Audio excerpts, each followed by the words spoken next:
ప్రపంచవ్యాప్తంగా మా సింజిని ఛానల్ని ఆదరిస్తూ మరొక ఆదివారం ఒక చక్కటి తెలుగు పుస్తకాన్ని ముచ్చటించుకోవడానికి మాతో చేరుతున్నటువంటి ప్రేక్షక శ్రోతలందరికీ సాదర స్వాగతం. నా పేరు శంకగిరి నారాయణ స్వామి. నేను డెట్రాయిట్ అమెరికాలో నుంచి మీతో మాట్లాడడానికి ముందుకు వస్తున్నాను. నా సహాధ్యాయి శివ గారు. శుభోదయం శివ. నమస్కారం. శుభోదయం నాసి గారు.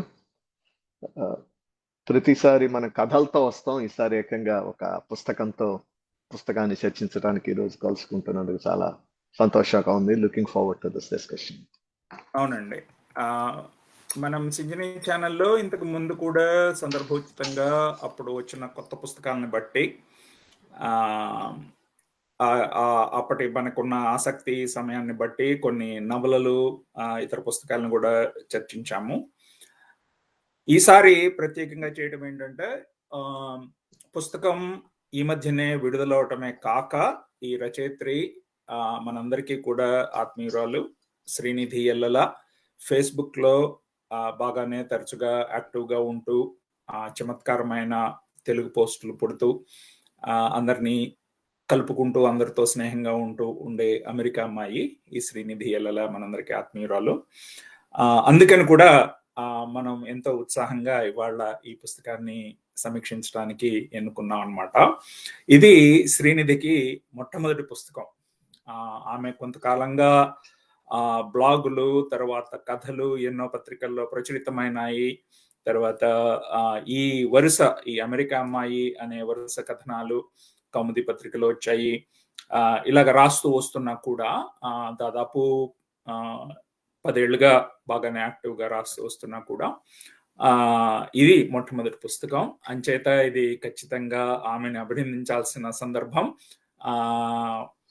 కొత్త తరం చదవట్లేదు, రాయట్లేదు అని బాధపడుతుండే జనాలకి ఒక మేలుకొలుపులాగా మనం సెలబ్రేట్ చేసుకోవాల్సిన సందర్భం కూడా. ఎందుకంటే ఈ చిన్నమ్మాయి ఎంత చక్కటి తెలుగులో ఎంత చక్కటి రచన తీసుకొచ్చి పుస్తకం తీసుకురావడం అనేది చాలా సెలబ్రేట్ చేసుకోవాల్సిన విషయం.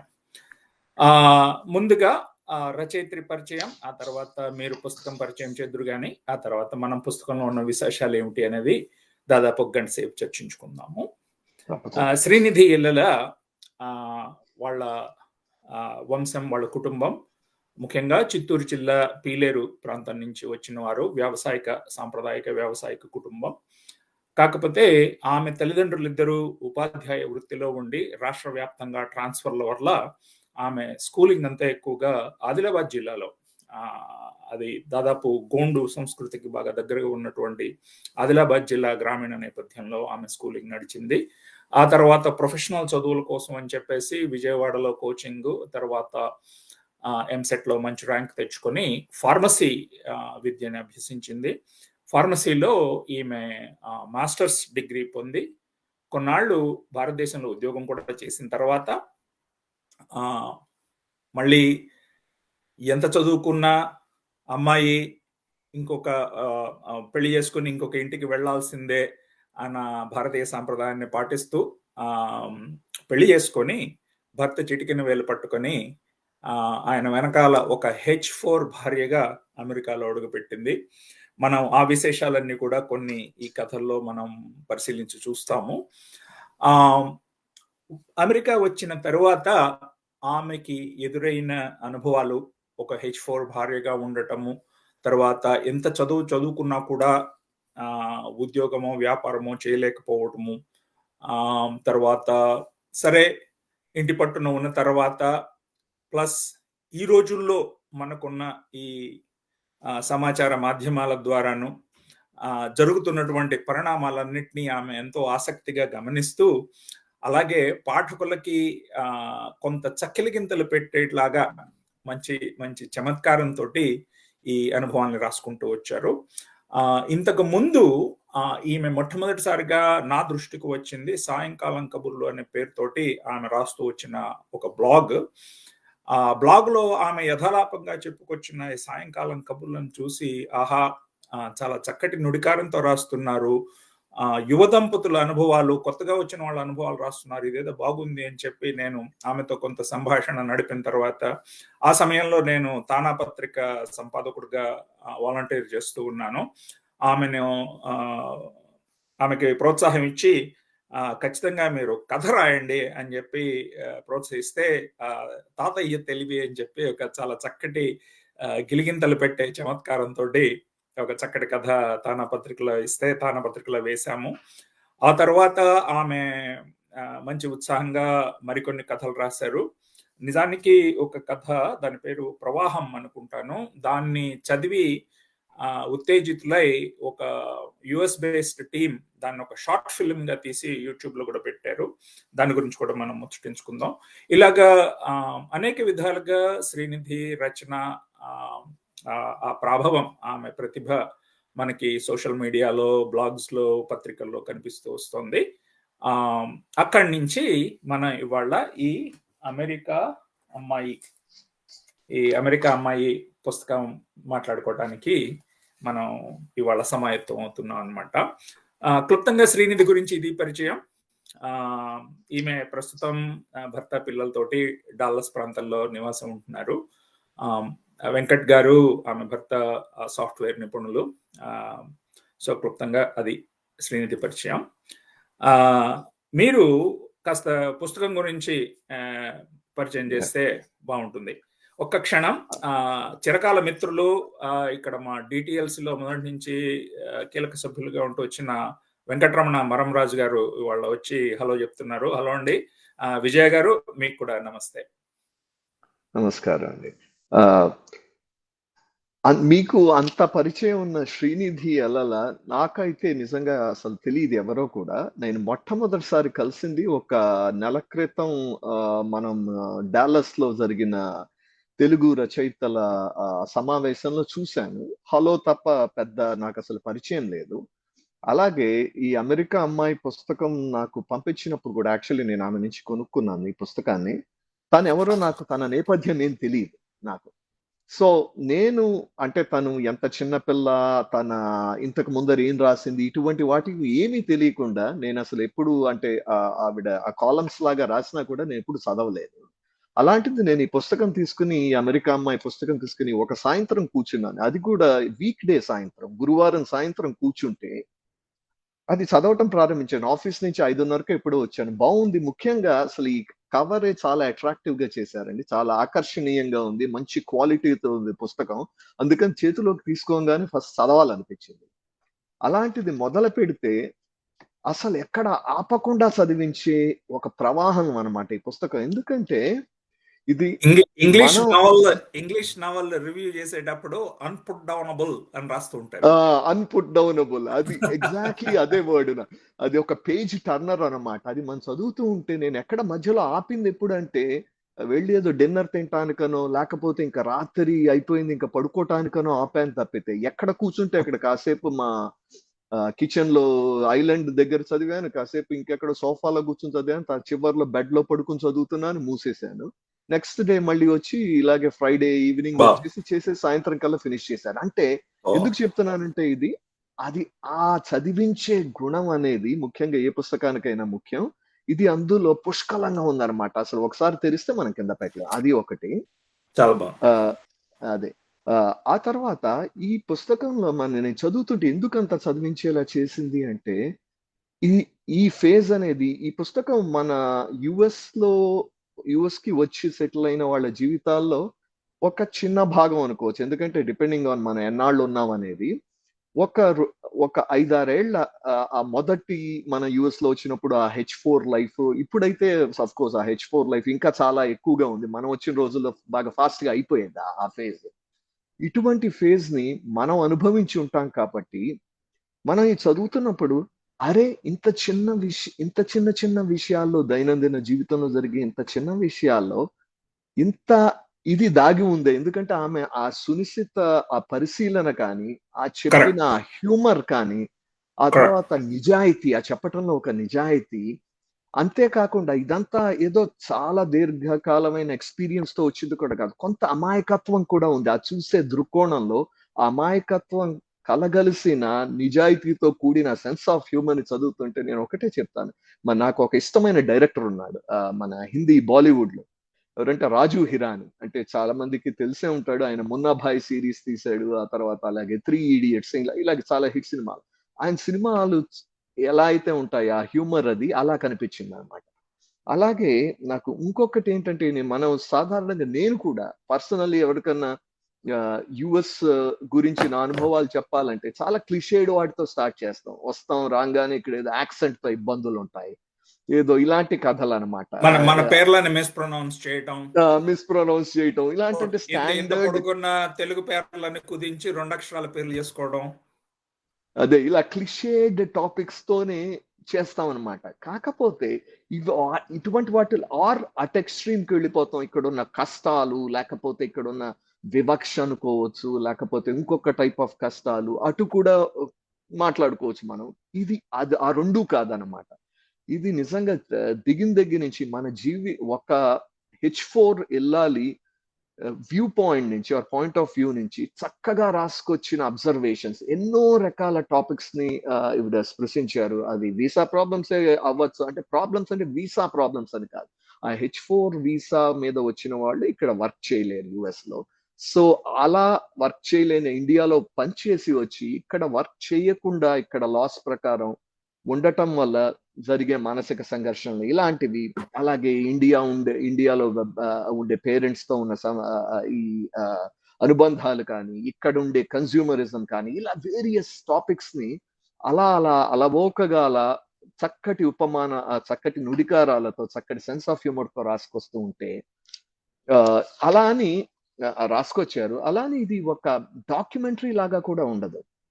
ఇది చక్కగా ఒక చదివించే ఒక కథలాగానే ఉంటుంది. దాని గురించి తర్వాత డిస్కస్ చేద్దాం ఆ ఫార్మాట్ గురించి. అంతేకాకుండా ఒక్కటి ఏమనిపించిందంటే ఇది చదివిన తర్వాత ఇది అందరూ చదవాల్సిన పుస్తకం అనిపించింది. ఒకటి మనలాంటి ఎన్నో ఏళ్లుగా ఇక్కడ నేను ఒక 25 years నుంచి ఉన్నాను, అలాగే మీరు కూడా ఒక 35 years అలా ఇక్కడ ఉన్నాం. మనకు కూడా మన జీవితాల్ని ఒకసారి వెళ్ళి నెమరు వేసుకున్నట్టు ఉంటుంది ఇది చదివితే. అంతేకాకుండా ఇక్కడ ఉన్న వాళ్ళు కూడా కొత్తగా వచ్చిన ఇక్కడ అమ్మాయిలకి H4 వాళ్ళకి కూడా ఒక పాజిటివ్ దృక్కోణం కూడా వస్తుంది ఇది చదివితే. అది నిజంగా మనం ఏదో పని చేయలేకపోతున్నాము అని ఒక బాధ ఒక పక్క, అలాగే వేరే పాయింట్ ఆఫ్ వ్యూ కూడా వస్తుంది. అలాగే ముఖ్యంగా చదవాల్సిన వాళ్ళు ఇండియాలో వాళ్ళు కూడా దీన్ని ఎంత చదవాల్సిన అవసరం ఉంది. ముఖ్యంగా అమ్మాయిలు ఎంతో మంది ఇక్కడికి పెళ్లి చేసుకుని వద్దాం అనుకుంటున్నారు. వాళ్ళు ఏ మిల్సన్ బూన్సో లేకపోతే ఇంకేవో ఫిక్షన్ చదివి అమెరికా మీద ఒక అభిప్రాయం ఏర్పరచుకుని ఉంటారు. కాబట్టి అంత కూడా లేదు. ఇప్పుడు వీలాగ్స్ వస్తున్నాయి. చాలా మంది ఇక్కడ అమెరికా జీవితాన్ని గురించి చాలా వీలాగ్స్ అవి చెప్తున్నారు. కొద్దిగా పరిచయం ఉన్నప్పటికీ ఈ పుస్తకంలో మీకు కనిపించే ఆ పాయింట్ ఆఫ్ వ్యూ మీరు చదివి అర్థం చేసుకోవటం మీకు ఎంతో దోహదపడుతుంది మీరు ఇక్కడ అమెరికాలో కాలు పెట్టినప్పుడు. అందుకని మీరు కూడా చదవాలి. అలాగే పేరెంట్స్ ముఖ్యంగా ఎవరైతే తమ పిల్లల్ని పెళ్లి చేసి ఇక్కడికి పంపిస్తున్నారో వాళ్ళకు కూడా నాకు తెలియదు ఎంత అవగాహన ఉందో ఇక్కడ జీవితం గురించి అని. ఎందుకంటే సినిమాలు మన ముఖ్యంగా అన్ని హాలీవుడ్ సినిమాలు పెద్ద ఫిక్షన్ నవలల నుంచి వాళ్ళకి ఉండొచ్చు. వాళ్ళు కూడా ఈ పుస్తకం చదవాల్సిన అవసరం ఎంత ఉంది. నేనైతే అది నా అభిప్రాయం. ఇక్కడ ఒక్క నిమిషం ఆపుతాను మన శివ. పేరెంట్స్ చదవాల్సిన అవసరం ఎందుకంటే దాదాపు 10-15 ఏళ్ల కిందట ఆర్ సీతారామయ్య గారు గట్టి తెగిన చెరువు అని ఒక కథ రాశారు. రాస్తే దాని గురించి జరిగిన చర్చలో అదేమిటంటే కథలో చాలా ఘాతుకమైన సంఘటనలు జరుగుతాయి. మర్డర్ అదంతా జరుగుతుంది. చాలా తీవ్రమైన గృహహింస ఇవన్నీ ఉంటాయి.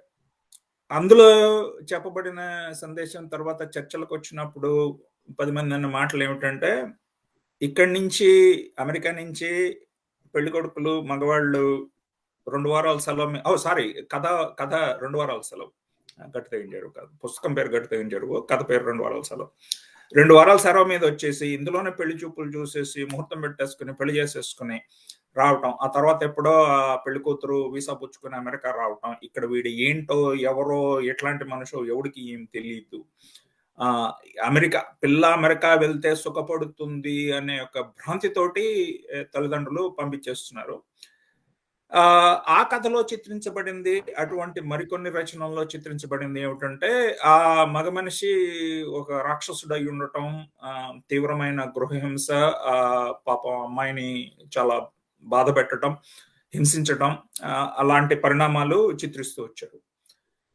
ఇక్కడ ఇది పూర్తిగా భిన్నమైనది. నిజానికి పెళ్లి చేసుకుని తీసుకొచ్చిన భర్త పువ్వుల్లో పెట్టి చూసుకునే ఎంతో సున్నిత మనస్కుడు, భార్యను ఎంతో ప్రేమించేవాడు, చాలా సంస్కారవంతుడు. కానీ ఇబ్బందులు ఉన్నాయి. అది కేవలము కుటుంబం వల్ల వచ్చే ఇబ్బంది కాకుండా పూర్తిగా దేశ వ్యవస్థ వల్ల, రాజకీయ వ్యవస్థ వల్ల, సాంఘిక వ్యవస్థ వల్ల, ఉన్న వాటి వల్ల ఇబ్బందులున్నాయి. ఇవేం తెలుసుకోండి. ఎందుకు నా జీవితంలోనే జరిగిన ఒక చిన్న విచిత్రమైన సంఘటన. ఒకసారి ఇండియా వెళ్ళినప్పుడు కాలేజీ మిత్రులందరం కలిస్తేను, అతను హైదరాబాద్లో ఉంటూ వచ్చిన ఒక కాలేజీ మిత్రుడు ఆయన పని కట్టుకొని నేను నిన్ను దింపుతాను రా అని చెప్పి తన కారులో ఎక్కించుకుని తీసుకువెళ్తున్నాడు. వెళ్తూ ఆయన మాట్లాడుతూ, నాకు 2 ఆడపిల్లలు, ఫలాన్ చదువులు చదివారు, వాళ్ళకి ఎట్లా అయినా అమెరికా సంబంధం చేయాలి అనేది నా ఉద్దేశం. అంతేకాకుండా ఆయన ఉద్దేశం ఏమిటంటే, ఇక్కడి నుంచి వెళ్ళి, భారతదేశం నుంచి వెళ్ళి ఎంఎస్ చదువుకొని ఉద్యోగం చేసే అబ్బాయికి కూడా కాదుట, అమెరికాలో పుట్టి పెరిగిన వాడికే ఇచ్చి చెయ్యాలి అనేది. ఎందుకు అంటేట, వీళ్ళు మళ్ళీ H1 వీసాలని, గ్రీన్ కార్డులని ఇబ్బందులు పడుతున్నారు. అక్కడ పిల్లవాడు అయితే వాడు సిటిజన్ అయి ఉంటాడు, అందుకని నా పిల్లకి సిటిజన్షిప్ ఈజీగా వస్తుంది. అంచేత నాకు అమెరికాలో పుట్టి పెరిగి సిటిజన్ అయి ఉన్న అబ్బాయి సంబంధాలు కావాలి, అది చెప్పు. నేను అతనికి చెప్పడానికి ట్రై చేశాను, నాయన ఇవంత సులభంగా అయ్యే పనులు కావు, దీంట్లో ఇన్ని రకాల ఇబ్బందులు ఉంటాయని చెప్తే అతనికి ఏమీ పట్టలేదు. ఆ పెళ్లి చేయాలంతే, అదే గోల్, అంతే, దట్స్ ఇట్.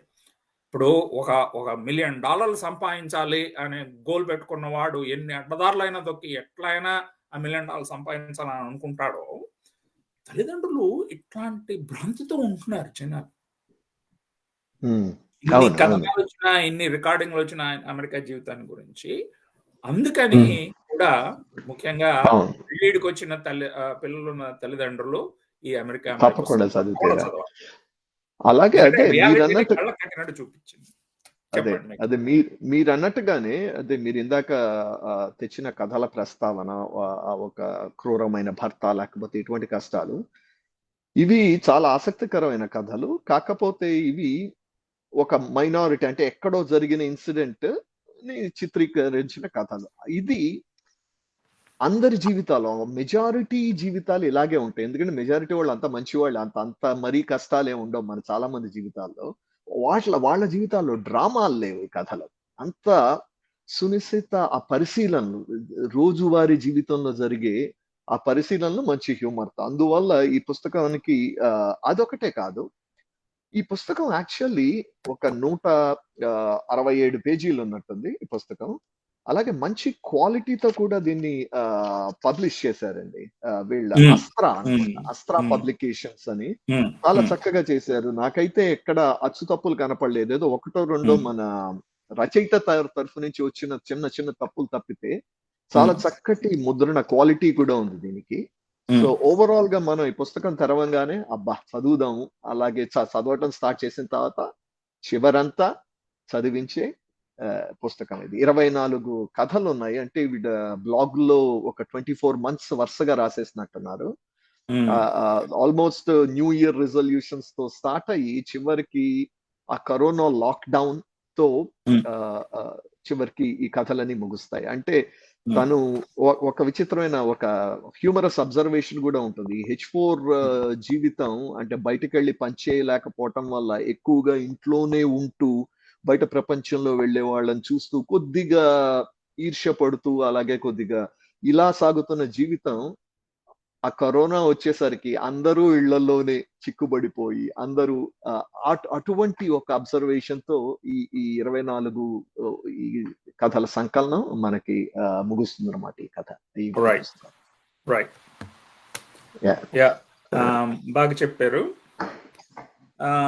ఇక్కడ మనం కొంచెం ఈ ఫామ్ గురించి మాట్లాడుకోవాలి. ఇది మొట్టమొదట కౌముది జాలపత్రిక, చాలా మందికి తెలిసే ఉంటుంది. చాలా పాపులర్ మ్యాగజైన్. ప్రతి నెల 1వ తారీఖు కల్లా కొత్త సంచికని విడుదల చేస్తూ ఉంటారు ప్రధాన సంపాదకులు కిరణ్ ప్రభ గారు, అలాగే వారి సతీమణి కాంతి కిరణ్ గారు. చాలా పాపులర్ మ్యాగజైన్, చాలా ఏళ్ళుగా నడుస్తూ మంచి శీర్షికలతోటి నడుస్తూ వస్తున్నది. కిరణ్ ప్రభ గారి ప్రోద్బలంతో శ్రీనిధి ఈ ఒక వరుస కథనాలు రాయటానికి ఉపక్రమించింది. అట్లాగా ఈ అమెరికా అమ్మాయి రూపుదిద్దుకుంది. అందుకని ఒక విధంగా ఈ పుస్తకం రూపొందటానికి, ఈ రచనలు మన ముందుకు రావటానికి వెనకాల కారణమైనటువంటి కిరణ్ ప్రభు గారికి, కాంతి కిరణ్ గారికి కూడా మనం కాస్త రుణపడి ఉన్నాం. వారికి మన కృతజ్ఞతలు తెలియజేసుకుందాం. వారి ప్రోద్బలం అలా ఉండగా ఇందులో ముఖ్యంగా మెచ్చుకోవలసింది శ్రీనిధి సొంత ప్రతిభ. ఆమెకి వాక్యం మీద ఉన్న పట్టు, తెలుగు నుడికారం మీద ఉన్న పట్టు, ఒక విధంగా మోడర్న్ గా ఉంటూనే, మోడర్న్ విషయాలు చర్చిస్తూనే మధ్య మధ్యలో చాలా చక్కటి తెలుగు సామెతలు కానీ, వాడుకలు కానీ మనం కొన్ని రుచి చూస్తాం మన వాళ్ళ ఈ పుస్తకాన్ని పరిశీలన చేసేటప్పుడు. ఇవన్నీ వచ్చాయి. పుస్తకం చివరిలో కూడా ఈ పుస్తకం ఈ రచనలు ఎట్లా రూపుదిద్దుకున్నాయని చెప్పి కిరణ్ ప్రభు గారు తన మాటల్లో పుస్తకం చివరిలో ఒక చిన్న ఆఫ్టర్ వర్డ్ ఒకటి రాసి ఆశీర్వదించారు శ్రీనిధిని. అలాగే కిరణ్ ప్రభు గారికి నమస్కారం తెలియజేసుకుంటూ మనం ఈ ఫామ్ గురించి కొంచెం మాట్లాడుకుందాం. అలాగే తప్పకుండా నారాయణ స్వామి గారు, అలాగే మీ ముందు మాట కూడా మీరు కూడా చక్కగా, మీరు చెప్పుకోలేదు కానీ మీరు కూడా చక్కటి ముందు మాట రాశారు దాన్ని. Thank you. నాకేమనిపించిందంటే దీన్ని ట్రెడిషనల్ పద్ధతిలో కథ అని అనలేం. ఎందుకంటే ఒక్కొక్క పీస్ తీసుకుంటే అందులో రాముడు అనే పాత్ర, సీత అనే పాత్ర, పరంధామయ్య అనే పాత్ర, జానకమ్మ అనే ఇట్లా పాత్రలు ఏమి ఉండవు. అట్లాగే పెద్ద ఎపిఫనీలు వచ్చేసేటటువంటి జ్ఞానోదయాలు అయిపోయేటటువంటి సంఘటనలు కూడా పెద్ద ఏమి ఉండవు. కానీ తెలుగు పత్రిక రచన అనేది మనం మొత్తం దాదాపు 70-80 ఏళ్ళ నుంచి తీసుకుంటే రకరకాల రచనల్ని కథగా యాక్సెప్ట్ చేస్తూ వచ్చాయి పత్రికలు. అది ఒకటి ఉంది. ఇంకొకటి ఉన్నది ఏమిటంటే, పర్టికులర్లీ వారపత్రికలు బాగా ప్రాచుర్యం పొందిన పరిస్థితిలో కొంత చమత్కారంతో ఆధునిక సమకాలీన సమాజం మీద రాసేటటువంటి రచనలకి వీటిని కాలం అని పేరు పెట్టి, అంటే దాదాపు పత్రికలో ఒక పేజీ పూర్తిగా నిండేటట్టు ఆ సైజులో కాలం అని పేరు పెట్టి, ముఖ్యంగా పురాణం సీత ఇల్లాలి ముచ్చట్లు ఒకటి చాలా ఫేమస్ అయింది ఆ రోజుల్లో. ఆ తర్వాత శ్రీరమణ గారు రాస్తూ వచ్చిన, మళ్ళీ తర్వాత ఇంకా ఇటీవలి సమయంలో ఎలనాగ గారు, కర్లపాలెం హనుమంతరావు గారు ఇట్లాంటి రచయితలు సమకాలీన సమాజాన్ని వ్యాఖ్యానం చేస్తూ రాస్తున్న కాలమ్స్ బాగానే ప్రాచుర్యం పొందాయి. ఒక విధంగా బ్లాగుల ద్వారా తన రచన స్టార్ట్ చేసినటువంటి శ్రీనిధి బ్లాగులు కూడా ఇలాగే ఫామ్ కి అతీతంగా మొదలైనవి. తెలుగు రచనలో ఫామ్ అనే దాన్ని ధిక్కరిస్తూ ఇది ఇటువంటి రచన, ఇది సమీక్ష, ఇది కథ, ఇది కవిత్వం అని కాకుండా ఆ రచయితకి నచ్చిన విషయాన్ని చక్కగా చెప్పటం ఒక్కటే ప్రాతిపదికగా మొదలైన బ్లాగుల ద్వారా తన అక్షర తెరంగేట్రం చేసిన శ్రీనిధి ఈ ఫామ్ ని ఎంచుకోవటం చాలా సందర్భోచితంగా అనిపించింది తను చెప్పదలుచుకున్న విషయం చెప్పడానికి. అందుకని మనం దీన్ని కథనే యాక్సెప్ట్ చేద్దాము. ఇంగ్లీష్లో క్రియేటివ్ నాన్ ఫిక్షన్ అనే ఒక పద్ధతి, ఒక ప్రక్రియ ఈ మధ్య బాగా పుంజుకుంటోంది. అదేమిటంటే పూర్తిగా డ్రైగా ఉండే ఎస్సే కాదు,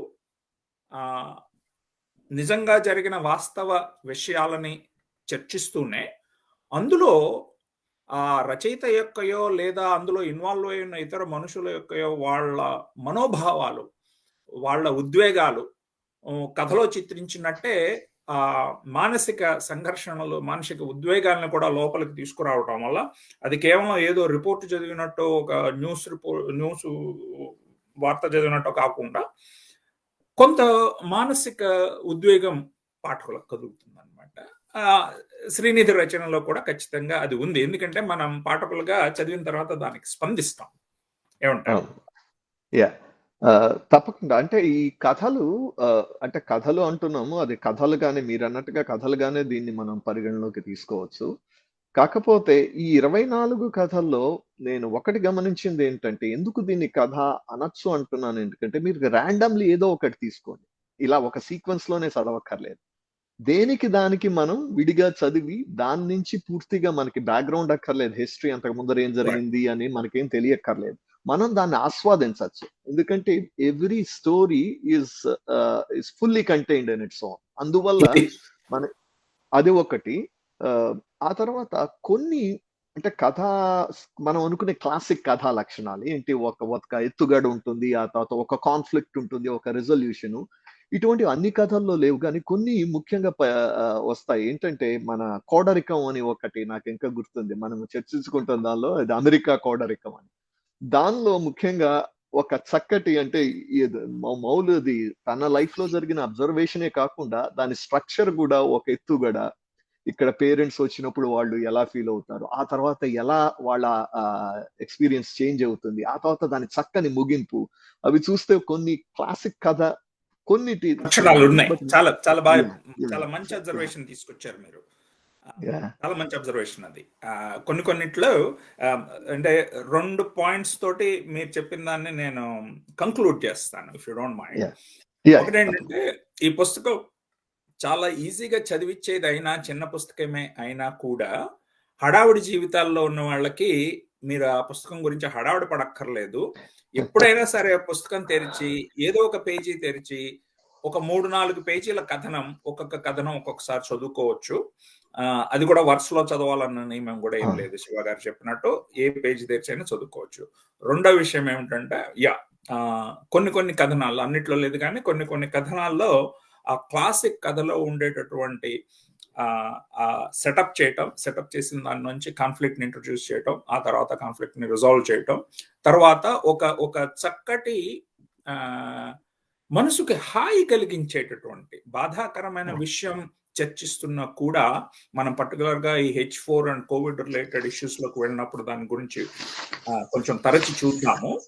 ముగింపు ఎప్పుడూ కూడా ఒక ఆశావహమైన దృక్పథంతో ఆమె ఈ కథనాలని ముగిస్తూ వచ్చారు. అది కూడా చాలా మెచ్చుకోవాల్సిన విషయం. ఎందుకంటే ఈ రోజుల్లో అందులో పర్టికులర్లీ సోషల్ మీడియాలో రాసే రాతల్లో ఏమిటి కనిపిస్తుందంటే ప్రతిదాన్ని తిట్టడం, మనకి నచ్చని దాని మీద విరుచుకుపడడం, లేకపోతే బాధలు చెప్పుకోవడం ఇట్లాంటివి ఎక్కువ కనిపిస్తున్నాయి.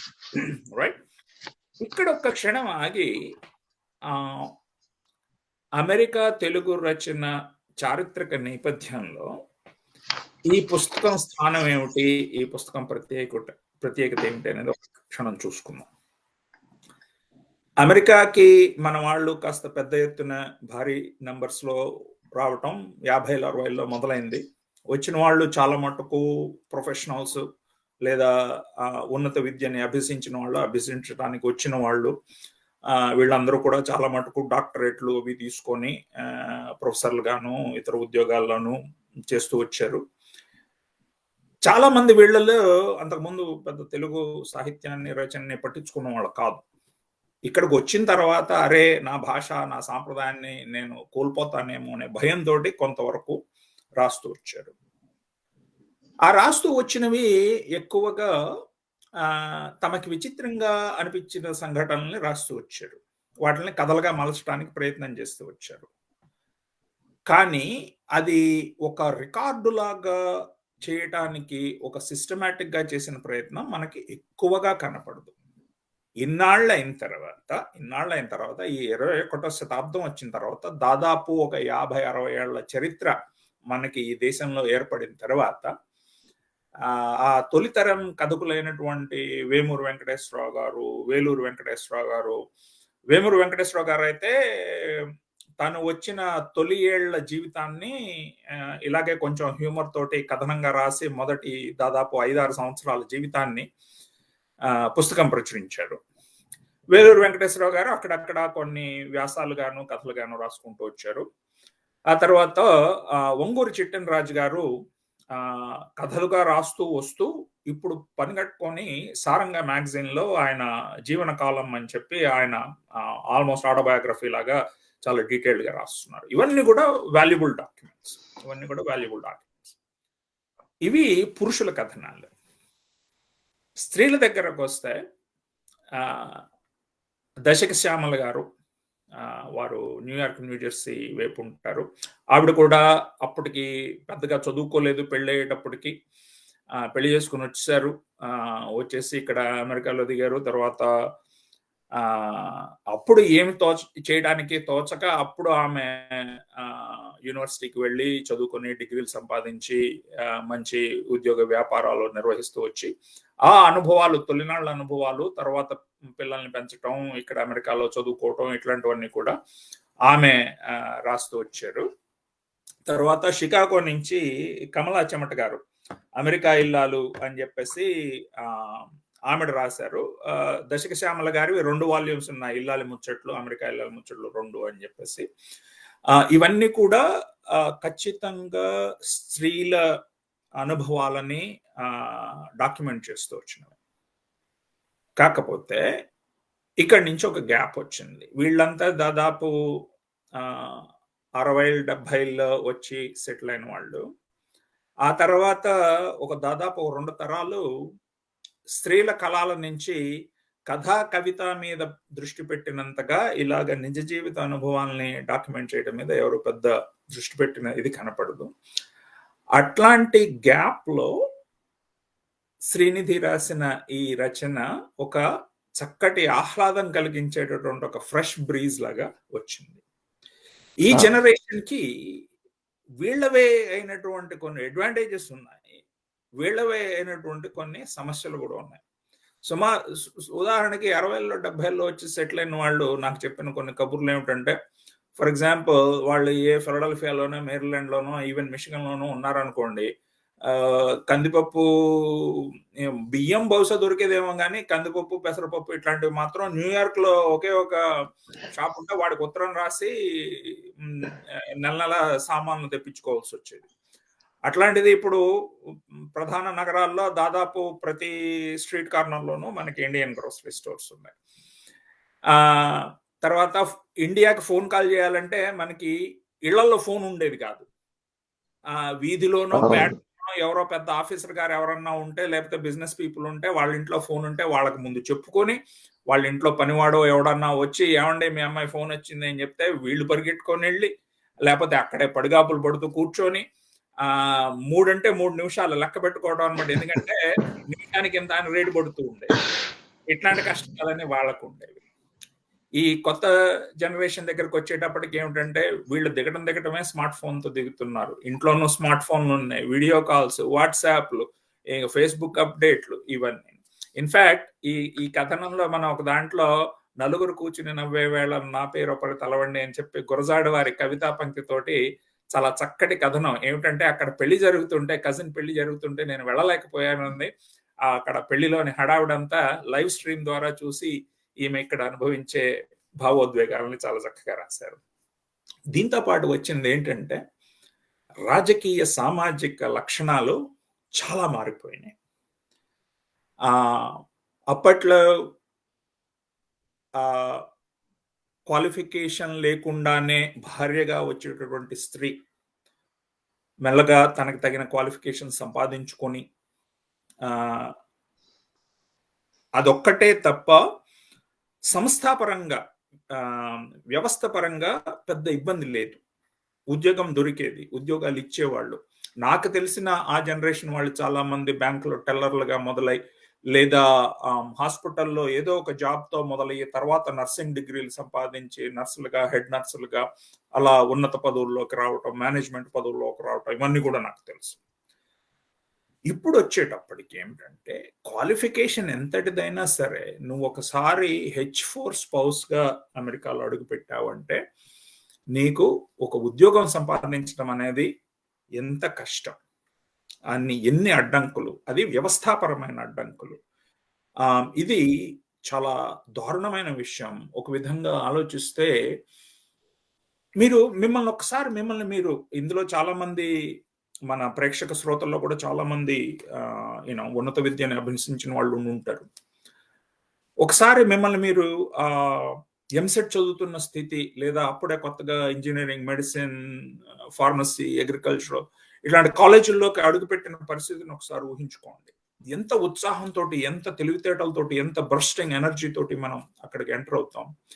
అంత ఉన్నత విద్యని సంపాదించి ఏదో సాధిద్దాం, ప్రపంచంలో మనదైన ముద్ర వేద్దాం అనేటటువంటి ఉత్సాహం ఉన్నటువంటి ఆ వయసులో, యుక్త వయసులో చేతులు ముడుచు కూర్చోవడం అంతకంటే శిక్ష ఇంకొకటి ఉంటుంది. చక్కగా చక్కగా చెప్పారు నాసి గారు. అదే దాని కొద్దిగా కొనసాగింపుగానే ఇక్కడ ఏ పరిస్థితి ఏంటంటే, ఒక్కటి మీరు ఇంతకు ముందర జనరేషన్ స్త్రీలతో కంపేర్ చేస్తే ఈ రచయిత, ఈ రచన కూడా ఇట్ రిప్రజెంట్స్ ద మోడర్న్, అంటే ఇప్పటి ఉమెన్, మోడర్న్ కాదు, మోడర్న్ కంటే కూడా కరెంట్ జనరేషన్ ఉమెన్. వీళ్ళంతా ఏంటి, ఆల్రెడీ వెల్ క్వాలిఫైడ్. అక్కడ ఇండియాలోనే ఇంజనీరింగ్ కానీ లేకపోతే ఇంకొక రకమైన ఉన్నత విద్య కానీ అభ్యసించి ఇప్పుడు శ్రీనిధి లాంటి వాళ్ళు అక్కడ కొన్నాళ్ళు వర్క్ కూడా చేస్తున్నారు. అంటే వాళ్ళ అక్కడ ఈ కథలోనే ఎక్కడో ఒక చోట అంటారు, చక్కగా వాళ్ళ ఇల్లు అంతా సెటప్ చేసుకుని అక్కడ హైదరాబాద్ లోనే ఎక్కడ వర్క్ చేసే వాళ్ళు అక్కడ అంతా ఇద్దరు బయటికి వెళ్ళి ఉద్యోగాలు చేసి ఆ తర్వాత అంటే ఒక రకంగా ఒక independence, economic as well as ఒక రకమైన ఈక్వాలిటీ భర్తతో పాటు అనుభవించి ఇండియాలో ఇక్కడికి వచ్చి ఇప్పుడు మీరు చెప్పినట్టుగా చేతులు ముడుచు కూర్చోవటం. అది ఏంటి, మళ్ళీ ఎన్నాళ్ళ వరకు ఆ చేతులు ముడుచు కూర్చోవటం అంటే ఆ లీగల్ ఇబ్బందులు తొలగిపోయి మళ్ళీ వాళ్ళు జాబ్ తెచ్చుకునేదాకా ఇదొక నిర్బంధం, ఇదొక గృహ నిర్బంధం. అంటే డ్రైవింగ్ వచ్చినా కూడా ఒక రకమైన నిర్బంధం. యాక్చువల్లీ లాస్ట్ 4 years లో వీసాల మీద కూడా రెస్ట్రిక్షన్ పెట్టారు. సారీ, డ్రైవింగ్ లైసెన్స్ మీద రెస్ట్రిక్షన్ పెట్టారు. అదే. సో ఈ నేపథ్యంలో ఎలా ఉంటుందంటే, అయితే దీని గురించి రాకపోయినా త్రిశంకు స్వర్గం అని ఒక చాప్టర్ ఉంది దీనిలో. అంటే ఒక కథ ఉంది. ఆ త్రిశంకు స్వర్గం ఎలా ఉంటుందంటే, ఎందుకంటే మనం అమెరికా అనగానే గొప్ప గొప్ప ఇళ్ళు, గొప్ప గొప్ప ఇవి ఊహించుకుంటాం. నిజంగా అందరికి మనలో చాలా మందికి ఉన్నాయి, చాలా పెద్ద ఇళ్ళు ఉన్నాయి, అవన్నీ వదిలేస్తే. అలాగే ఇండియాలో కూడా చక్కటి వాళ్ళ చిన్న విలేజెస్ కానీ అపార్ట్మెంట్స్ కానీ ఒక మంచి డీసెంట్ హౌస్ నుంచి వచ్చి ఉంటారు. వచ్చినప్పుడు ముఖ్యంగా రావటం బే ఏరియాకి వచ్చింది. ఇక్కడ మా బే ఏరియా గురించి కొంత చెప్పుకోవాలి, ఎందుకంటే ఈ కథ అంతా ఎక్కువ, అంటే ఈ కథలన్నీ ఎక్కువ బే ఏరియా నేపథ్యంలో జరుగుతాయి. అదే తను ఈస్ట్ కోస్ట్ కి వచ్చి ఉంటే మీ మిషిగన్ కానీ కొద్దిగా డిఫరెంట్ గా అంటే అంత పెద్ద డిఫరెన్స్ ఏముండదు. ఏముంటే అడిషనల్ గా కొంచెం మంచుతో పడే ఇబ్బందులు ఇట్లాంటివి కూడా చేరుండేవి. అంటే కొద్దిగా ఇళ్ళు కొద్దిగా పెద్ద ఉండేవేమో, లేకపోతే అలా ఉండేవి. ఎందుకంటే ఇక్కడ బే ఏరియా వచ్చే వాళ్ళకి ముఖ్యంగా చెప్పాలి మా బే ఏరియా గురించి. ఇక్కడ మా బే ఏరియాలో పాపులేషన్ అంటే జనాభా డెన్సిటీ చాలా ఎక్కువ ఉంది. అపార్ట్మెంట్స్ అన్ని ఆల్మోస్ట్ అగ్గిపెట్టాలన్నమాట. అట్లీస్ట్ ఇనిషియల్లీ మీరు ఎవరైనా జాబ్ చేయడానికి కనుక వస్తే మీకు వచ్చే అపార్ట్మెంట్లు చాలా చిన్నవి. ఎందుకంటే ఆ చిన్న అపార్ట్మెంట్లే మీకు రెంట్లు 2,500, 3,000 దాకా ఉంటాయి. ఒక 1 bedroom అపార్ట్మెంట్, అది కూడా చాలా చిన్న అపార్ట్మెంట్. సో ఇది త్రిశంకు స్వర్గం ఎందుకు అవుతుందంటే, అక్కడ ఇండియాలో మీరు ఎంతో కొంత దీన్ని అనుభవించి, అమెరికా అంటే పెద్ద పెద్ద ఇళ్ళు, పెద్ద పెద్ద లాన్స్, పెద్ద పెద్ద బ్యాక్ యార్డ్స్ ఇటువంటి ఊహించుకుని వచ్చినప్పుడు కొంతకాలం పాటు మీరు మళ్ళీ అమెరికాలో ఆ స్థితి చేరేదాకా మీరు ఈ చిన్ని ఇళ్లలో అక్కడ ఉండే ఇబ్బందుల్లో మీరు ఉంటారు. దీన్ని తను గట్టిగా పట్టుకుని దీన్ని త్రిశంకు స్వర్గం, అటు కాదు ఇటు కాదు మధ్యలో. అలాంటి త్రిశంకు స్వర్గమే ఈ H4 వీసా ఇబ్బందులు కూడా. ఎందుకంటే మీరు ఇండియాలో కొంత స్వేచ్ఛను అనుభవించి ఉంటారు, అది ఎకనామిక్ గా ఉద్యోగాలుగా బయటికి వెళ్ళి మళ్ళీ అదే స్వేచ్ఛ తిరిగి పొందే వరకు ఇదొక త్రిశంకు స్వర్గం. బాగా చెప్పారు. మనం ఎట్లాగా దాని మీదకి వచ్చాం కాబట్టి ఇక్కడ H4 ఒకటి చదివి వినిపిస్తాను మీకు. ఆమె రాసిన మాటలు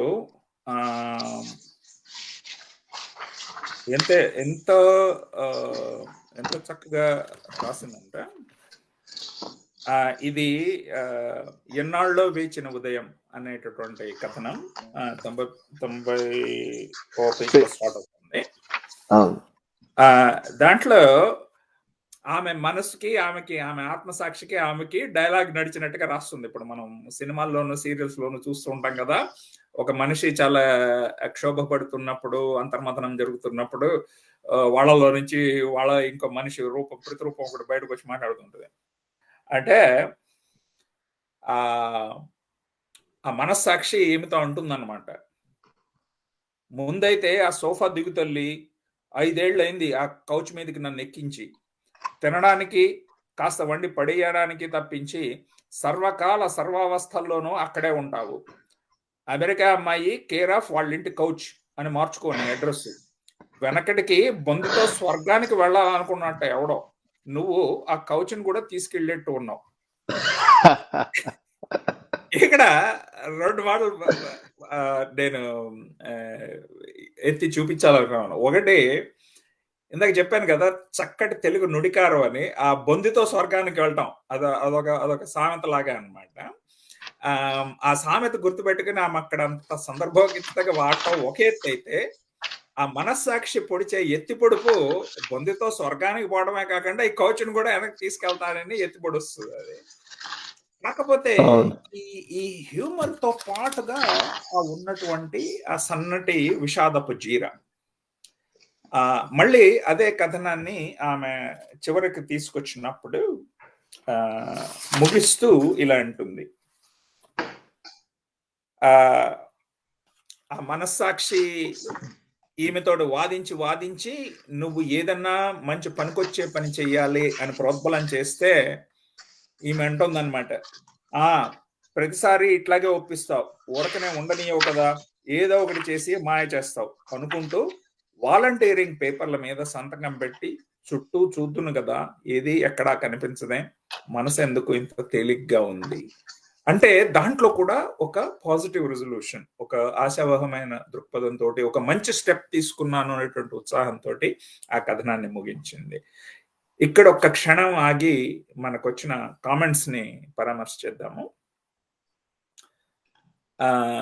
సుశీల కంభంపాటి గారు, చాలా రసవత్రంగా ఉందండి మీ చర్చ అంటున్నారు. ధన్యవాదాలు సుశీల గారు.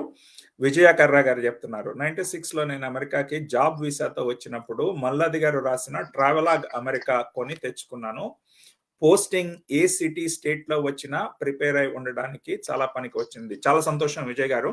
ఇక్కడ మన సీనియర్ రచయిత సత్యం మందపాటి గారిని స్మరించుకోవాలి. ఆయన రాసిన కొన్ని పుస్తకాలు, కొన్ని రచనల్లో కూడా ఆయన ఎంతో సమాచారం, పనికొచ్చే సమాచారం పొందుపరిచారు. దాని నుంచి ఉపయోగం పొందాము అని చెప్పి కొత్తగా వచ్చిన వాళ్ళు చాలా మంది ఆయనకి ఇన్ఫార్మ్ చేశారని కూడా ఆయన మనతో పంచుకున్నారు.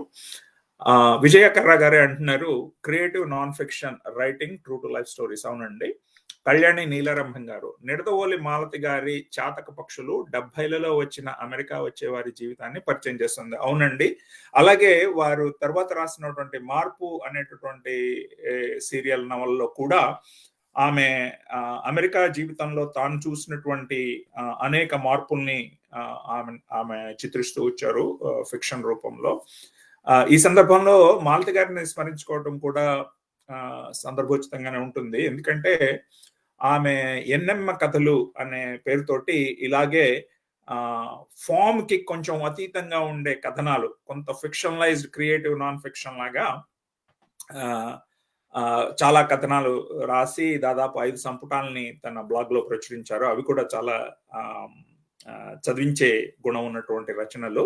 But let's come back to Srinidhi and America అమ్మాయి. నా హోప్ ఏంటంటే, మై రిక్వెస్ట్ టు యూ, ఇప్పుడు మనం చదివి దీని గురించి మాట్లాడుకున్నప్పుడు కొన్ని బ్రాడ్ థీమ్స్ కొన్ని మనం గమనించాం ఈమె టాకిల్ చేసిన విషయాల్లో. అదే మీరు చెప్పిన ఇందాక మీరు చర్చించిన H4 ని ర్యాపప్ చేయాలంటే, ఆ H4 వీసా ప్రాబ్లము ఒక పక్కన ఉన్నప్పటికీ, ఒక పక్కన అంటే ఇలా స్త్రీలు గృహ నిర్బంధం అయిపోయి ఉన్నప్పటికీ, దీనిలో కూడా ఒక పాజిటివ్ వ్యూ అనేది ఒకటి ఉంది. దీనిలో వన్ ఆఫ్ ద చాప్టర్స్ ఇక్కడ మంచి తరుణం మించిన దొరకదు అని దీనిలో ఈవిడ బాధపడుతూ ఉంటుంది. తనకి అయ్యో H4 నాకు ఉద్యోగ అవకాశాలు లేవేని.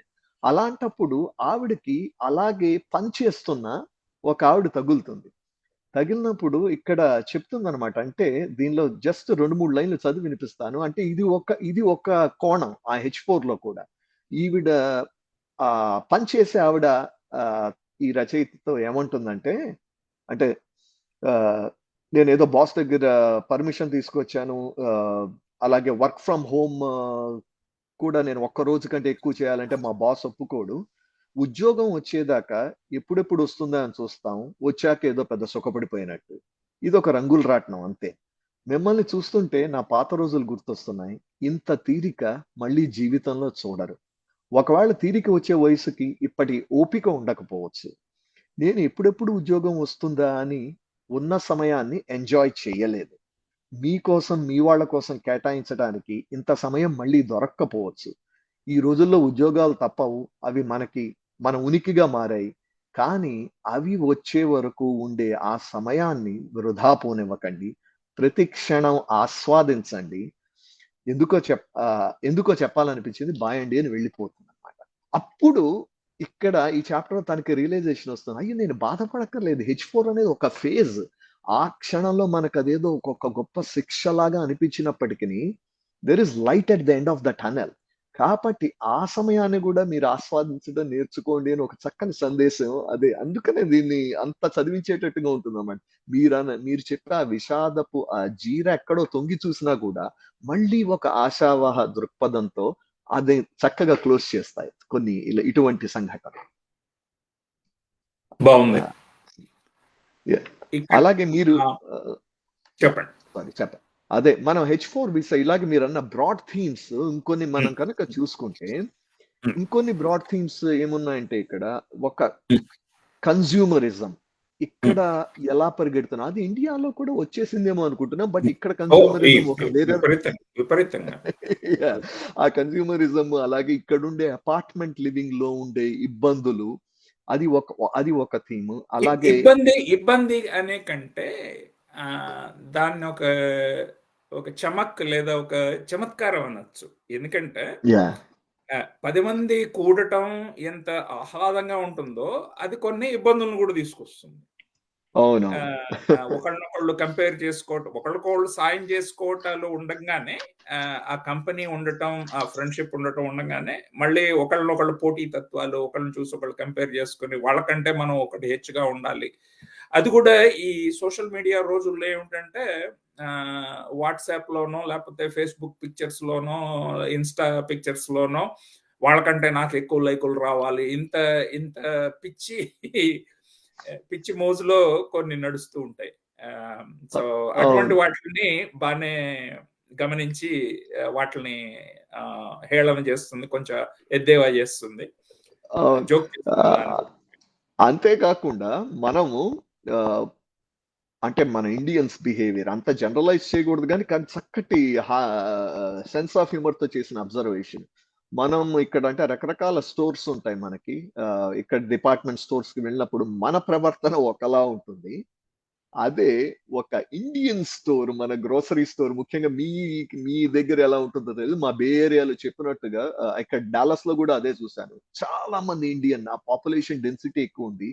మన ఇండియన్ గ్రోసరీ స్టోర్ లోకి వెళ్ళంగానే భలే రాస్తుంది ఒక చాప్టర్, భలే మంచి చౌకబేరము అని. అక్కడ మన వాళ్ళు ఎలా ప్రవర్తిస్తారు అనేది అక్కడికి వెళ్తూనే ఏదో మన దేశాల్లోకి అడుగుపెట్టిన ఫీలింగ్ అనమాట ఇండియన్ గ్రోసరీ స్టోర్ లోకి వెళ్ళగానే.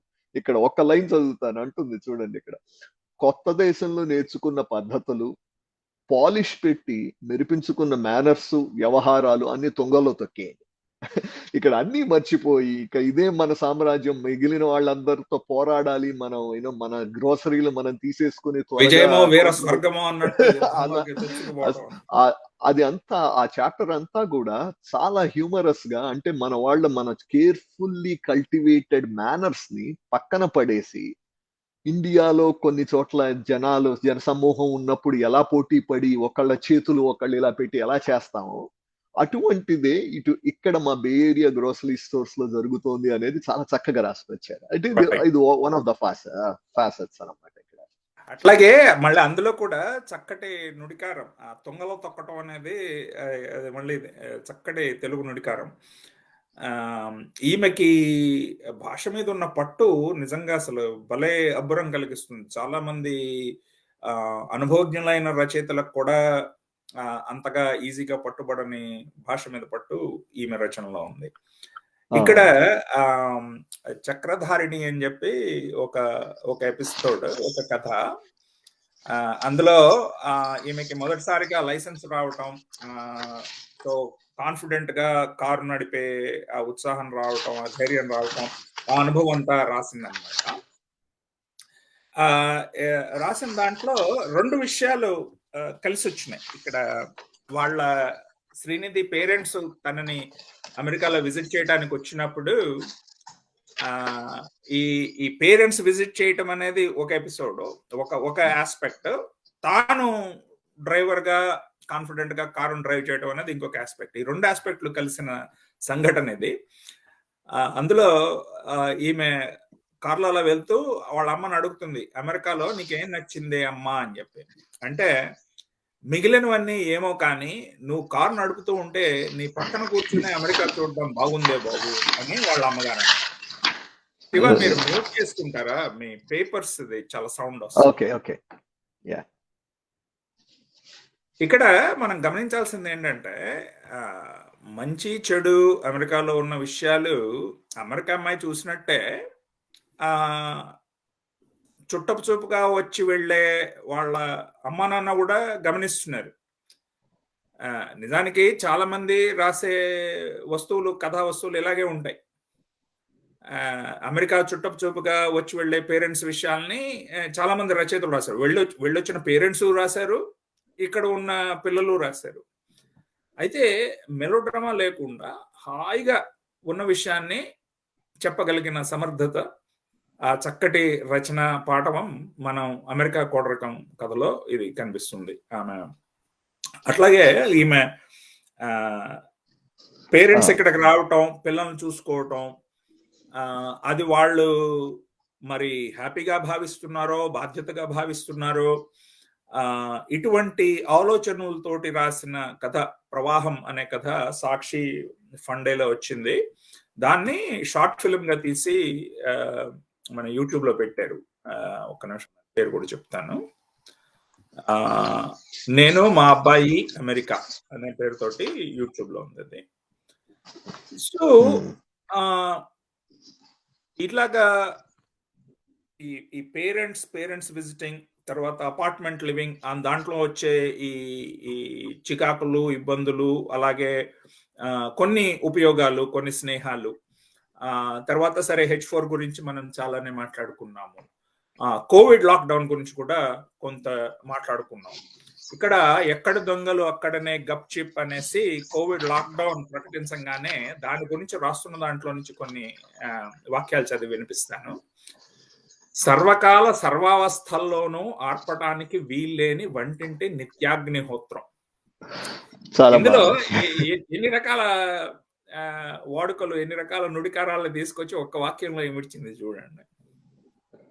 అలాగే తర్వాత ఆ లాక్డౌన్ లో మనుషుల జీవితాలు ఎట్లాగా రిస్ట్రిక్ట్ అయిపోయినాయని చెప్పడానికి 3 వారాలుగా ఇంటి కిటికీల నుంచి ఎంత మేరకు కనిపిస్తోందో అంతవరకే కుంచుకుపోయిన ప్రపంచం.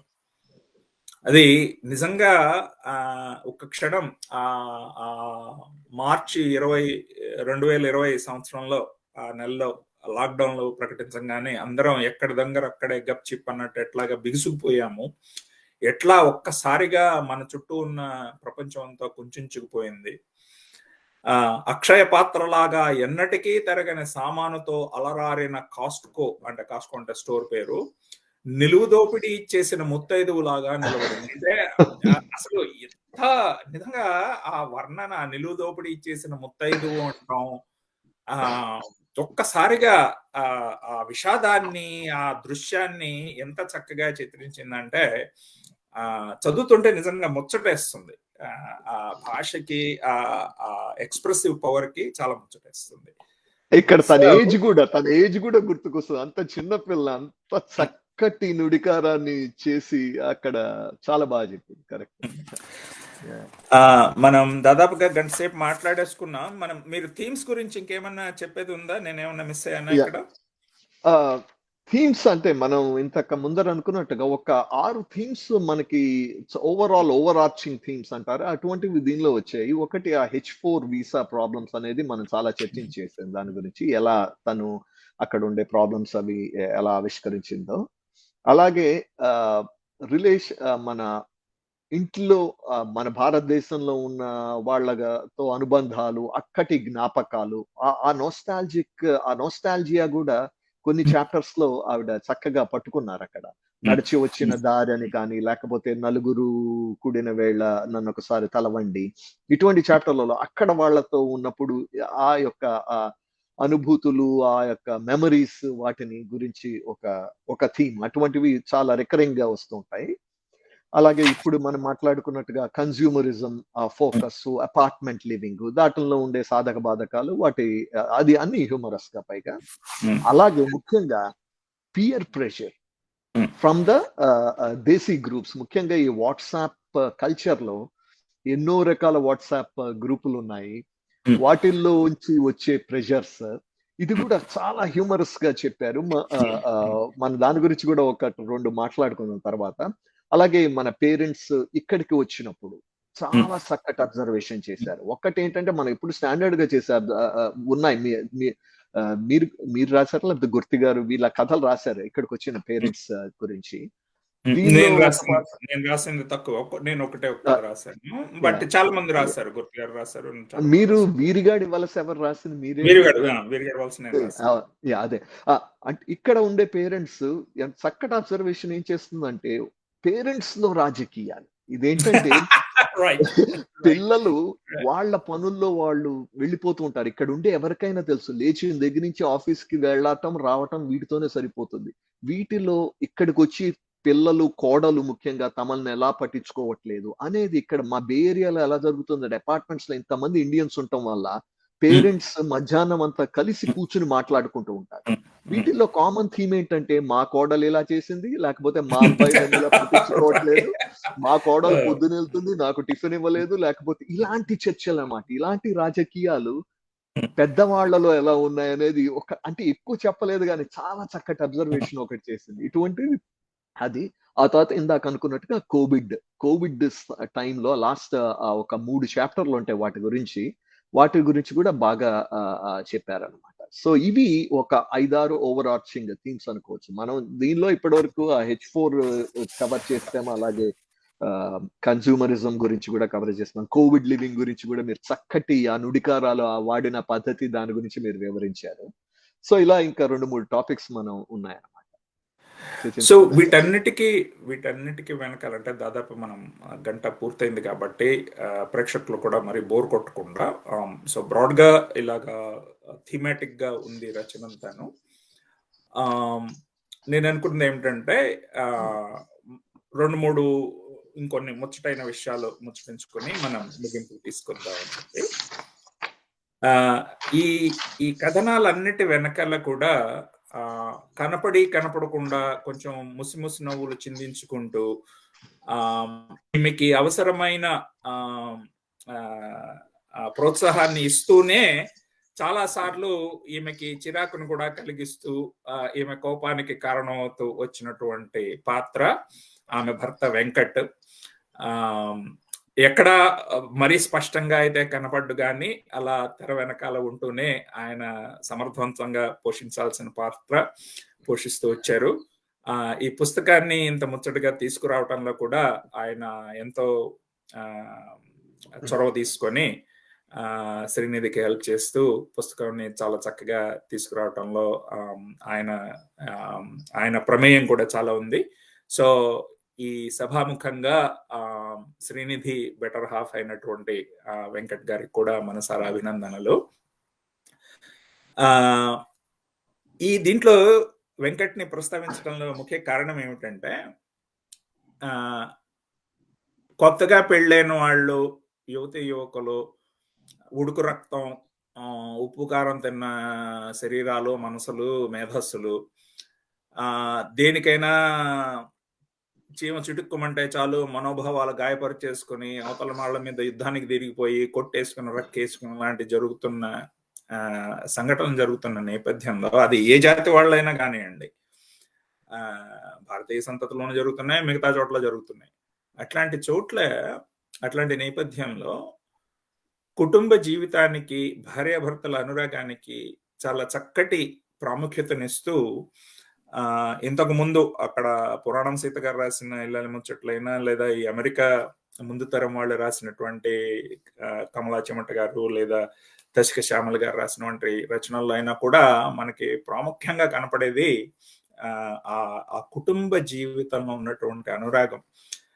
ఆ థీమ్ ని శ్రీనిధి తాను స్వయంగా జీవితంలో అనుభవించటమే కాక తన రచనలో కూడా చాలా సున్నితంగా, ఎక్కడా బల్లగుద్ది ఇట్లా ఉండాలి అని చెప్పడం కాకుండా చాలా సున్నితంగా పోగుని ఎట్లాగైతే నేతలో కలిపేసి నేసి దానికి ఒక అందం తీసుకొస్తారో అట్లాగా కలిపి తీసుకొచ్చింది. ఇది చాలా అభినందించాల్సిన విషయం.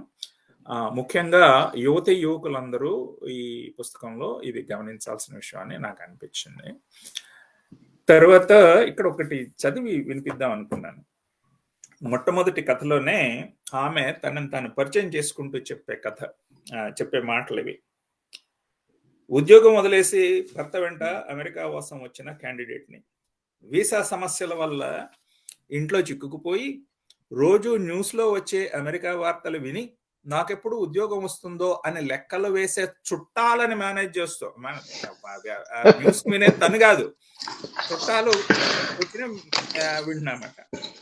ఒంటి చేత్తో ఇంటిని పిల్లల్ని మేనేజ్ చేస్తూ ఉద్యోగాలకు వెళ్లే ఆడవారి వైపు ఆరాధనగా, హడావిడిగా కాలేజీలకి పార్టీలకి వెళ్లే పిల్లల వైపు ఈర్ష్యగా, ఇప్పుడే కొత్తగా వచ్చిన వారిని తేలిగ్గా చూస్తూ గడుసుగా ఈ అమెరికా వాసాన్ని ఈదుతున్న ఒక సగటు తెలుగు పిల్లని. ఈ వాక్యం నేను చదివి వినిపించడం ఎందుకు అంటే, శ్రీనిధికి స్వస్వరూప జ్ఞానం చాలా పుష్కలంగా ఉంది. ఈ స్వస్వరూప జ్ఞానం ఏమండి, సెల్ఫ్ అవేర్నెస్ దీని ఎందుకంటే ఈ మాట మొట్టమొదటిసారి నేను శ్రీపాద సుబ్రహ్మణ్య శాస్త్రి గారు ఉపయోగించగా విన్నాను.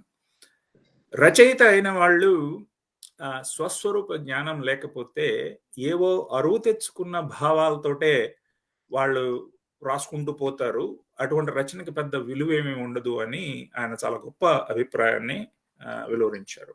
అందుకని రచయిత అయ్యే వాళ్ళకి కొంత ఆ సెల్ఫ్ అవేర్నెస్ ఉండాలి. అది ఎంత బలంగా ఉంటే రచన అంత పరిపుష్టంగా ఉంటుంది. అది మనకి ఈ అమెరికా అమ్మాయి పుస్తకంలో ఖచ్చితంగా కనిపిస్తుంది. ఇక్కడ నేను ఇంకొకటి చెప్పాలనుకున్నది, సీనియర్ రచయిత, అనేక నవలలు, కథలు, తన రచనలకి అనేక అవార్డులు అందుకునే సీనియర్ రచయిత విఆర్ రాసాని గారు. ఆయన కూడా చిత్తూరు వాస్తవ్యులు, తిరుపతి వాస్తవ్యులు. ఆయన ఎంతో వాత్సల్యంతో శ్రీనిధిని ఆశీర్వదిస్తూ ఆశీర్వచనాలు పుస్తకానికి రాయటం కూడా చాలా బాగుంది. వారికి ధన్యవాదాలు నా తరపు నుంచి కూడా. మనం ఇంకా ముగింపు వాక్యాలు చెప్పుకొని ఇంకొక 5 నిమిషాల్లో మనం సభని ముగిద్దాం. నాకు అంత త్వరగా ముగించాలని లేదు, బట్ ముగించేద్దాం. ఎందుకంటే నాకు కొన్ని ఇష్టమైనవి అంటే హ్యూమరస్ కి ఎంత చక్కగా రాసిందంటే దాని గురించి ముఖ్యంగా మనం ఇందాక థీమ్ లో ఒకటి మాట్లాడుకున్నాం. ఏంటంటే ఇక్కడికి వచ్చినప్పుడు ఆ పియర్ ప్రెషర్ ఆ గ్రూప్స్ లో ఉండేది నాకు చాలా హిలేరియస్ గా పైకి నవ్వేసి. సారీ, చెప్పండి. ఒక్క క్షణం, నేను దీనికి చార్జర్ పెట్టుకోవాలి, మీరు మాట్లాడుతూ ఉండండి, నేను చార్జర్. ఓకే, సో నేను మాయమైపోతే మళ్ళీ మీరు కంగారు పడతారేమో. లేదు, పర్వాలేదు. సో నాకు చాలా హ్యూమరస్ గా హిలేరియస్ గా అనిపించిన ఒక ఎపిసోడ్ ఇది. గ్రూప్ రాజకీయాల గురించి శ్రీనిధి చెప్పింది. ఇది తను వచ్చిన మొదట్లో అంటే ఈ చాప్టర్ పేరు గుర్తులేదు, అంటే గ్రూప్ రాజకీయాలే అనుకుంటా. చాప్టర్ పేరు కూడా గ్రూప్ రాజకీయాలు. దీనిలో అంటే కొన్ని ఇవి చదివి వినిపిస్తాను, అంటే ఎంత హ్యూమరస్ గా రాసింది అనేది. నేను నిజంగానే పైకి నవ్వేశాను అనమాట. అమెరికా వచ్చిన కొత్తల్లోనే ఖాళీ సమయాన్ని ఎలా సద్వినియోగం చేయాలని ఆలోచిస్తున్న అమెరికా అమ్మాయికి వాకింగ్ లో ఒక ఫ్రెండ్ పరిచయం అయింది. గ్రూపుల గురించి తెలిసింది అప్పుడే. సో నాలాగే ఎందరో ఉన్నారని వారంతా ఒక గ్రూప్ గా ఏర్పడి సమయాన్ని చేగోడీలు తిన్నంత ఈజీగా తినేసి, అది కూడా సరిపోక పక్క వాళ్ళ సమయాన్ని కూడా నమిలి మింగేస్తారని చెప్పింది. ఆ తర్వాత థీమ్ పార్టీ కోసం బట్టలు కొంటాం, మయామీ థీమ్ అంటూ ఆదివాసీల్లా బట్టలు వేసుకున్న వాళ్ళు వచ్చే వారం కర్వా చౌత్ అని తల నిండా ముసుగులు వేసుకుని పెట్టెల్లో దాచిన నల్ల పూసలు వేసుకున్న ఫోటోలు. ఇది ఒక్కసారి పైకి నవ్వేశాను అనమాట. ఎందుకంటే తిను వెళ్ళి ఇనిషియల్లీ నార్త్ ఇండియన్స్ ఎక్కువగా ఉండే గ్రూప్ లో జాయిన్ అవుతుంది. సో ఆ నేపథ్యంలో ఇదనమాట. ఆదివాసీల బట్టలు వేసుకుని ఒక వారం, ఆ తర్వాత కర్వా చౌత్ అని. ఆ తర్వాత వంటలు పార్టీ కోసం వండేటప్పుడు సంజీవ్ కపూర్ ను ఇంకా వేరే చెఫ్ ను ఫాలో అయి చేసి తీసుకెళ్ళటం. అలాగే అలా వారం వారం ఇలా వంటలు చేసుకుని వెళ్ళి తిని కొద్దిగా బరువు పెరగటం, మళ్ళీ దాని గురించి కొద్దిగా చింతించటం. ఆ ఇలా అనమాట. ఆ పాట్లకి వంటలు చేయటంలో నాకు బాగా గుర్తున్నది ఏంటంటే, అవును. ఈయన అనుభవం మీద రైతా విత్ సాలడ్ తెచ్చుకుంటారు. అది అది అది నిజంగానే అది ఆ చాప్టర్ లో ఆ ఫైనల్ లైన్ అదే. ఈవిడ ఎందుకంటే అది మా మా విషయంలో కూడా అదే జరిగింది. అందుకనే నాకు అంత నవ్వు వచ్చింది. మా ఆవిడ కూడా వంటలు చాలా బాగా చేస్తుంది. మొన్న ఫేస్బుక్ పోస్ట్ కూడా పెట్టా. బిర్యానీ చాలా బాగా చేస్తుంది అనమాట. అటువంటి బిర్యానీ ఫస్ట్ టైం మేము ఒక పాట్లకి తీసుకెళ్తే ఇంకా ప్రతిసారి ఆ బిర్యానీ మాకు ఇది ఆ బిర్యానీ బిర్యానీ. అది అది చాలా కష్టంతో కూడుకున్న పని. అది చాలా గంటలు పడుతుంది. అది చేయాలంటే, ఆ దమ్ పెట్టి అది ఆ బిర్యానీ చేయాలంటే. అది ప్రతిసారి మీ ఆవిడ చేసేస్తుంది. మీరు తీసుకొచ్చేయండి అని. ఇదే ఇక్కడ జరిగినప్పుడు చాలా నవ్వొస్తది. చివరికి తను అనుభవాన్ని అంతా గ్రహించుకుని కొత్త ప్రదేశానికెళ్ళినప్పుడు ఫస్ట్ సైన్ అప్ చేసేది రైతా విత్ సాలడ్. అది అది మటుకు నేను ఒక్కసారి It is పడుకున్న laugh hilarious. out loud, laugh out loud moment అది.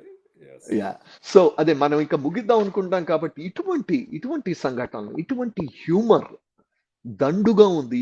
దీనిలో ప్రతి చాప్టర్‌లోనూ మీరు అందుకనే ఇది చదివించగలుగుతుంది. ఏదో విషయాన్ని చెప్పినట్టు అలా వదిలేస్తే అదేదో ఒక డాక్యుమెంట్ చేసినట్టుగా ఉంటుంది. అలా కాకుండా ప్రతి విషయాన్ని ఇలా ఒక చక్కటి హ్యూమర్‌తో మేళవించి ఆహ్, ఇలా చెప్పటం వల్ల మనకి 24 కథలు మనం ఒక్కసారి చదవాల్సిన అవసరం లేకపోయినా నా చేత అలా చదివించేటట్టు చేసిందనమాట. ఇందుకోసం దీన్ని తప్పకుండా మెచ్చుకోవాల్సింది. అలాగే నాకు 1, 2 కంప్లెయింట్లున్నాయి. అవి కూడా చెప్పేస్తాను. ఆ కంప్లెయింట్లేంటంటే మెయిన్‌లీ ఈ పుస్తకంలో మనం దీని గురించి ప్రిపేర్ అవ్వటానికి చూస్తున్నప్పుడు ఎక్కడ ఒక పేజ్ ఓపెన్ చేస్తే ఈ చాప్టర్ పేరు కనపడలేదు. నేను శ్రీనిధికి చెప్పాననమాట.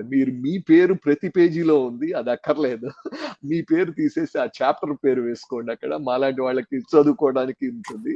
అలాగే ఆ చాప్టర్ నంబర్ కూడా వేయండి. ఎందుకంటే అక్కడ ఒక చాప్టర్ టైటిల్ పక్కన ఒక పువ్వు వేశారు. ఆ పువ్వు బదులు ఆ నంబర్ వేస్తే అప్పుడు మనకి క్విక్‌లీ అది ఏ చాప్టరో తెలుస్తుంది. ఇటువంటివన్నమాట. అలాగే ఇటువంటి చిన్న చిన్నవున్నాయి. అంత తప్పితే చక్కటి ఆహ్, యూ నో క్వాలిటీతో చక్కటి దీంతో ప్రచురితమైన ఈ పుస్తకాన్ని నాకు ముఖ్యంగా పరిచయం చేసింది. ఎందుకంటే మీ ద్వారానే పరిచయం అయింది నాకు కూడా. నేను మీకు కూడా కృతజ్ఞతలు చెప్పుకోవాలి. అలాగే శ్రీనిధికి ఇంత చక్కగా ఎంటర్‌టైన్ చేసింది మమ్మల్ని ఇలా ఇటువంటి పుస్తకం రాసి. తనకి బోలెడు అభినందనలు. తను ఏదో ఫీడ్‌బ్యాక్ అడిగారు నన్ను. మీరేంటి చదివి ఏమన్నా ఫీడ్‌బ్యాక్ చెప్పండి. నేను చదివిన తర్వాత ఒకటే ఫీడ్‌బ్యాక్ ఇచ్చాను. మీరు రాయాలండి. ఇంకా ఇటువంటివి రాస్తూ ఉండాలి. ఇదే ఫీడ్‌బ్యాక్. ఇంతకంటే లేదు. ఎందుకంటే మీరు డాక్యుమెంట్ చేసిన ఒక phase it's a very important phase. But it's one of the phases. అది వెళ్ళిపోతే ఇక్కడి జీవితం ఇంకా క్లిష్టతరం అవుతూ ఉంటుంది. అంటే ఇక్కడొచ్చిన ప్రాబ్లమ్స్ ఒక ఎత్తయితే, ఆ తర్వాత పిల్లలు పెరిగి పెద్దవాళ్ళవుతున్నప్పుడు, వచ్చేవి ఇంకా వేరే అంటే ఒక వేరే డైమెన్షన్‌లో కాంప్లెక్సిటీ ఉంటాయి. లెవెల్స్ ఉంటాయి. వేరే వేరే డైమెన్షన్‌లో ఉంటాయి. డైమెన్షన్స్ ఉంటాయి. వాటిని కూడా ఇటువంటి దృక్కోణంతో గనక పరిశీలించగలిగితే ఎందుకంటే చాలా కథలు రాశారు. అటువంటి వాటిల మీద కథలు చాలా వచ్చాయి. కాకపోతే కొద్దిగా డ్రామటైజ్డ్ కథలవన్నీ. మా మిత్రులు గుర్తి గారు కూడా చాలా కథలు రాశారు. ఇక్కడ ఈ డేటింగ్ విషయాల గురించి గాని, ఇంకో విషయాల గురించి గాని ఇటువంటి కథలు. ఆ ఫేజెస్ ఆఫ్ లైఫ్‌ని గూడా మీరు డాక్యుమెంట్ చేయాలండి అని చెప్పాను. ఎందుకంటే ఆవిడకి చక్కటి ప్రతిభ ఉంది. ఇంత చిన్న ఏజ్‌లో ఇంత ఇంత చక్కటి భాషా ఆ పటుత్వం ఉంది. ఇంత మంచి లక్షణాలున్నప్పుడు ఆ ఫేజెస్‌ని కూడా మీరు డాక్యుమెంట్ చేయగలిగితే, ఇటువంటి బుక్స్ ఇంకొక 2, 3 సీరీస్ కింద వస్తే ఒక టోటల్ లైఫ్‌ని డాక్యుమెంట్ చేసినట్టుంటది. సో, మా యొక్క సజెషన్ ఆవిడ సీరియస్‌గా తీసుకుంటారు అని అనుకుంటున్నాను. ఎందుకంటే ఆవిడకి ఆ పవర్ ఉంది. కాబట్టి ఆ జీవితాన్ని, ఆ నెక్స్ట్ ఫేజెస్‌ని ఆ విధమైన దృక్కోణంతో చూస్తూ ఇంత చక్కని హ్యూమర్‌తో ఆవిడ మనకు అందిస్తారని నేను ఆశిస్తున్నాను. అదే నేను ఆవిడకిచ్చే feedback. I'm totally with you on that, Shiva. That is my wish for Srinidhi also. అంతేకాకుండా ఇంకా విస్తృతంగా రచనలు చేస్తూ వస్తున్న వాళ్ళు, లేదా రాయాలని, రాద్దామా వద్దా అని ఆలోచిస్తున్న వాళ్ళు ఈ స్ఫూర్తి తీసుకొని ఇదొక కొత్త ట్రెండ్ అవుతుందని నా ఆశ. తెలుగు రచనల్లో ఇదొక కొత్త ట్రెండ్ అవుతుందని నా ఆశ. యుఎస్ లో ఉన్నటువంటి వాళ్ళు, లేదా ఇతర ప్రవాస తెలుగువారు భారతదేశంలో కానీ లేదా ఇతర దేశాల్లో కానీ ఉంటున్న తెలుగువారు మీ అనుభవాలని ఇలా రికార్డు చేస్తూ రచనలు తీసుకురావాల్సిందని చెప్పి నా కోరిక. ఖచ్చితంగా శ్రీనిధి దగ్గరకు వస్తే ఇటువంటి రచనలే కాకుండా మంచి కథలు, నవళ్ళు కూడా రాస్తూ ఉండాలి. ఒక రచయిత్రిగా నువ్వు ఎంతో పేరు తెచ్చుకోవాలి, సక్సెస్ సాధించాలని నా మనసారా నా ఆశీర్వచనం. చివరిగా ఈ ప్రోగ్రాం చూస్తున్నటువంటి ప్రేక్షకులకి ఈ పుస్తకం భారతదేశంలోనూ ఇక్కడ అమెరికాలోనూ కూడా అందుబాటులో ఉంది. భారతదేశంలో అయితే అనల్ప బలరాం గారిని సంప్రదించవచ్చు. లింక్స్ నేను తర్వాత కింద కామెంట్స్ లో ఇస్తాను. ఇక్కడైతే రచయిత్రి శ్రీనిధిని సంప్రదించవచ్చు. పుస్తకం కొనండి, చదవండి. మీరు చదివిన తర్వాత ఇంట్లో షెల్ఫ్ లో పెట్టేయకుండా దాన్ని మళ్ళీ షేర్ చేయండి. ఆ న్యూస్ ని, ఆ ఉత్సాహాన్ని మీ మిత్రులతో పంచుకోండి. మరో నలుగురిని చదివింప చేయండి. ఇది ప్రేక్షకులకి నా అభ్యర్థన. మిత్రులు వెంకటరమణ గారు అంటున్నారు, చాలా మంచి పుస్తకం పరిచయం చేశారు. She should continue her style with other themes. Best wishes to Srinidhi అని మేము కూడా ఆ మాటనే రిపీట్ చేస్తూ బెస్ట్ విషెస్ టు శ్రీనిధి అని చెప్తూ ఈ కార్యక్రమానికి ముగింపు పలుకుతున్నాం. నమస్తే.